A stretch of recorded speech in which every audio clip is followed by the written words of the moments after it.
Hi there. These comments are for NU, and I am Michael, the founder, owner, and the materials writer from OTC, online TOEFLcourse.com.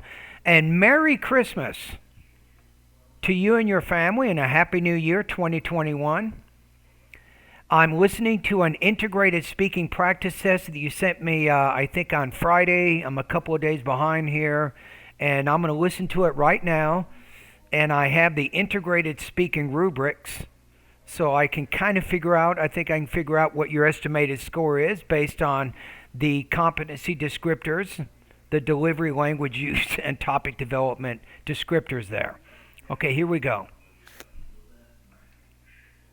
According to the proposal, the university is planning to close the campus coffee house because most of the time it can be seen vacant and the food is not that great. The woman is not in favor of this proposal for two reasons. First of all, she says that since the coffee house is never crowded, therefore it makes it a great place to study. She gets a lot of her work done in the coffee house, and also she says that she prefers the cafeteria over library because in the cafeteria she can eat while studying. Secondly, she mentions that although food used to be a problem in the past, however, the cafeteria now has a new manager who has variably increased the quality of food. Not only the food is delicious now, but it is more healthy as the new menu has healthy food items and snacks, and therefore she disagrees to the proposal. Okay, so I think I can figure this out. I think that you're between 3.0 and 3.5, unfortunately. I want to say 3.5 to 4, but when I listen to it again, I think I'm going to uncover some language use problems and maybe some minor delivery problems, perhaps with word stress, maybe even intonation and thought roots and blending. So let's listen to it one more time. So I think 24 to 26 points right now is a pretty good estimate. According to the proposal, the university is planning to close the campus coffee house. Okay, so campus and planning, those two P's, those are bilabial consonants. You want to work on pronouncing the P more clearly. So campus and planning.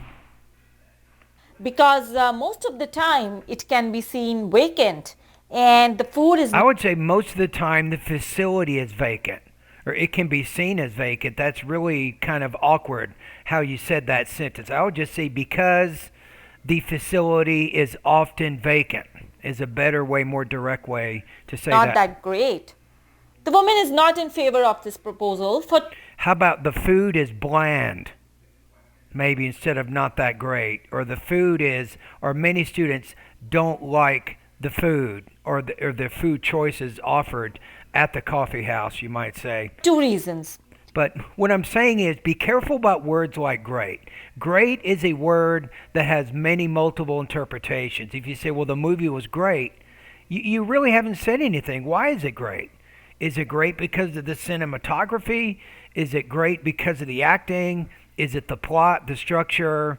You know, what about it makes it great? So be careful about using words that have a lot of differing interpretations and they really don't communicate precisely what you're trying to say. First of all, she says that since the coffee house is never crowded, therefore it makes it a great place to study. No, I think since and therefore is redundant. Right, since is a subordinating conjunction that's used to create a causal relationship within a complex sentence.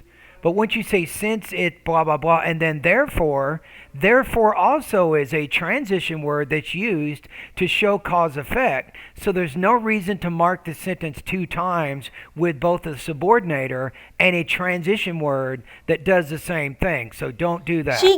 I consider that a mixed sentence construction, by the way.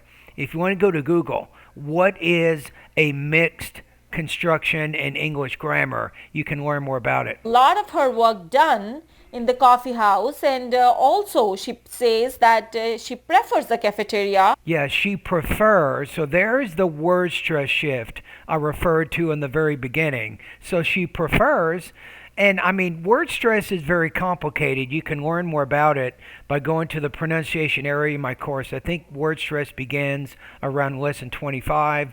But sometimes with two syllable verbs, conduct, prefers, present, it is common to stress the second syllable. When you stress that second syllable, you want to make that syllable clearer, louder, longer, and higher pitched. And that helps your intelligibility, and that helps you get higher than 3 on the TOEFL there. If you look at the rubrics here, you can see some of the, where it says in the 3 area. Yeah, overall intelligibility remains good, but if you look at, excuse me, the 4, it says highly intelligible, right? And when you have problems with word stress, you're not highly intelligible. Over library, because in the cafeteria she can eat while studying. Secondly, she mentions that although food used to be a problem in the past, however, the cafeteria... No, you're losing control of your sentence structure. You did exactly the same error before. You said although blah, blah, blah. Then you said however. So you can't mark the sentence twice with both a subordinating conjunction and a transition word of contrast, because although and however, they do the same thing. So again, that's a mixed construction. Be careful about creating those sentence structure problems. It's like saying, let me get it. If I say, although I'm going to the store, but I'm not hungry. You can't do that. You can say, although I'm going to the store, I'm not hungry, or I'm going to the store, but I'm not hungry. You can't use both of those words in the same sentence. So something that else I think can help you here is go over to the speaking part of my course, speaking lesson number 6. In that lesson, I will teach you about 3 types of connecting words that we use in order to make speaking more coherent. I'll give you a list of what's called coordinators. We call these the fanboys, right? The fanboys means you have for, and, nor, but, or, yet, and so. If you remember the fanboys, it makes it really easy to remember the coordinating conjunctions we have in the English language. There's not many of them. Now, this lesson will also talk about subordinating conjunctions, and these are what we call noun clause or noun, adjective, and adverb clause connectors. So, and then you can learn about transition words. Now, each of these types of connecting words have different sentence structures, and that's where you're going off the cliff. You see what I'm saying? So you got to get more proficient in using the connecting words in the English language. India now has a new manager who has variably increased the quality of food. Variably. Great word there. Very good vocabulary word. Not only the food is delicious. This is a problem. Not only the food is delicious, but also, no, it's not only is the food delicious. So when you use not only, this is considered an adverb of negation, right? Not only plus the auxiliary verb or the main verb and then the subject after that. So again, not only is the food delicious, that's a better word order than what you did in your speaking response. Now, but it is more healthy, as the new menu has healthy food items and snacks, and therefore she disagrees to the proposal. She disagrees with the proposal. Okay, so I think I uncovered more. I didn't even realize how many language use issues you had in there. I didn't realize the first time you had the 2 problems with the mixed constructions. You had problems with the word order with not only.